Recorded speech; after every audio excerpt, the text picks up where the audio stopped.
อบนี้เสาเลยนะผมรอบนี้มาเสากันมึง3 คนแล้วผู้หลัดเทครับผู้ใดบ้างแล้วให้แอปมิดครับเจ้าของสนามเบิ้งไปถ่ายนี่ของสนามครับอันนี้ก็Didn't think he would do so. Here we are, ready for the gate drop in Toronto.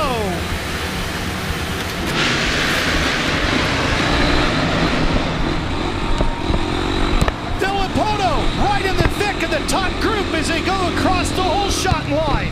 Barsha's there with Gerke. Gerke's your early leader. Filippotto's battling for third. That's Roxon out front by Barsha. Roxon, I'm sorry, had the numbers wrong. Braden with a great start there. And how about Ryan Filippotto out of the semi, 4th place start. Let's see if he can battle the whole 20 laps. So we talked about Roxon trying to capitalize on Filippotto. He goes for the lead. Here comes Wilson in there with Dungey. We watch Filippotto running right up near the front of this pack. I can't believe he's there. And guys, James Stewart buried way back in the pack. Kevin had to be out of the top 15 at least there going around the first turn. He was in the very back of the pack, Jeff. I mean, what a horrible start for him in this position. I really thought that tonight would be a night when he would capitalize, go past Ricky Carmichael and claim second as the sole owner there of that second position behind Jeremy McGrath on all-time wins, but he's going to have to dig himself out of a deep hole right now. And Dungey and Stewart are 2 riders that really needed to capitalize on what's going on with Filippotto, and they're struggling. Roxon up front.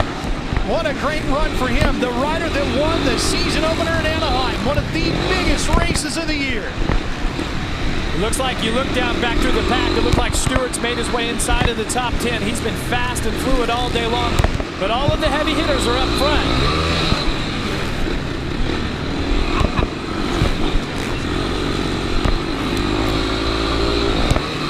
Such an important night here for Ryan Dungey. Set second in points, was 30 points down coming into this event. And just such a great opportunity with the problems that Filippotto has had for him to capitalize on that, to pick up those valuable points towards the championship and make a run here at the end of the season to try to get his second Monster Energy Supercross title. Look at Weston Pike, right up in the thick of things here in the main event. On that number 40, chasing down Dungey as Barsha goes after Roxon. Here he goes! Justin Barsha on the Muscle Milk Honda, fighting it out with the Red Bull KTM of Roxon. I tell you, Kevin, if one of those riders could pull the trigger on the right lane before the finish in that rhythm section and go 3-3, that would be an awesome spot to pass. Here he goes again! Barsha this time completing the pass. Remember, he got a 250 win, the first of his career here in Toronto. Can he get a 450 victory tonight? But Barsha's been off in that rhythm lane a little bit every lap. He was able to manage to stay on top of the Honda there. Imagine this, yellow flags heading into the whoop section. We'll see with like Tedesco. Yeah, it did. Looked like Ivan Tedesco, the rockstar back rider down. It was his 100th career start, too, for Ivan Tedesco. Tough way to make it to the century mark.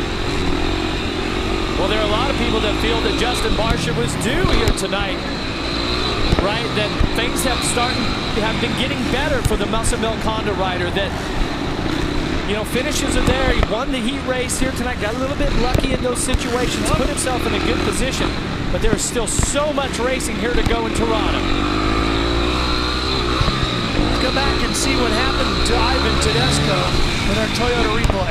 Well, the whoop section, look on the right of your screen. Oh, his foot is off. Wow. What a ride Tedesco goes on, that Rockstar Energy Racing KTM. Boy, he has had some big ones this year. We call that a flying W, boy. Those feet get above the head. It's never going to turn out good. I hope Ivan's all right on that one. That was that, like you mentioned earlier, it's not the fall that hurts. It's that sudden stop, right? Yep, he's had some tough hits this year. 15 laps left to go here as Barsha leads Roxon. And look at Brayton just in front of Dungey. They're fighting over third position. James Stewart's moved his way up to 6th now already, with just an absolutely horrible start around the first turn. He could be a factor in this win yet here tonight.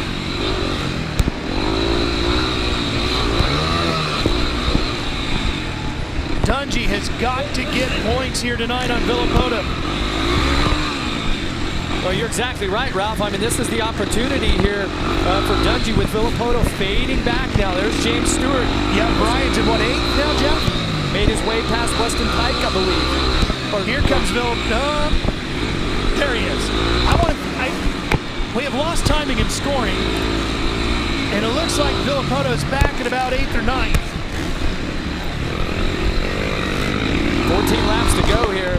And Villopoto, you can tell this is not his usual type of ride. He has been challenged all day long, and a champion like he is, he's going to battle the whole way. And you know, with a huge points lead, he has to be very smart, and that has been the difference this year to me, is that Villopoto, I mean, until now, he has had no race outside the top 5, and it's only been 1 5th place. Everything else has been a 4th or better. Kevin, I got to believe a top 10 here tonight would be almost as good as a win, considering where he was early this afternoon. Villopoto is going to have the toughest remaining laps here, 13 to go as they get close to the finish line as he'll ever have. But even with that, he's still 23 points ahead of Ryan Dungey right now. So, look, you minimize those mistakes, live to fight another day. His ride right now is so respectable that it's championship worthy. Some of the most colorful riding gear we've seen all year. Justin Barcia out front and leading here. LaRoxon trying to make a run through that rhythm lane. Wow, you can really see that rhythm, how he started out, just wasn't very good. Didn't have the best option, the best rhythm. Looks like Roxon was able to tighten up a little bit. This has been the part that has been so tough on everybody. That whoop section. Been a Bermuda Triangle here in Toronto. A lot of riders have gone in there and not come out the backside.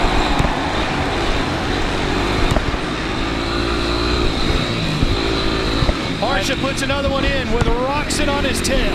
Guys, I've been keeping an eye on where Barcia is at compared to James Stewart. Stewart moving up through the field. Well, Roxon with a bit of a misstep there as you take a look at this progressive pass in the race. Looks like Ryan Dungey here going past Justin Brayton through the rhythm section right there. Best riders in the world of Monster Energy Supercross being challenged all night long by this track. One rider that seems to have it all dialed in is the number 7 here. This is our SX Mo look of James Stewart going underneath of Justin Brayton over the triple. Stewart's the fastest rider on the track right now. He is absolutely flying. That's the only way to get a good shot of James Stewart right now is through the SX mode, because he appears to be the fastest guy on the track, Jeff. You're absolutely right. Unfortunately, that bad start has hindered him as he charges towards the front. Barcia closing in on the race.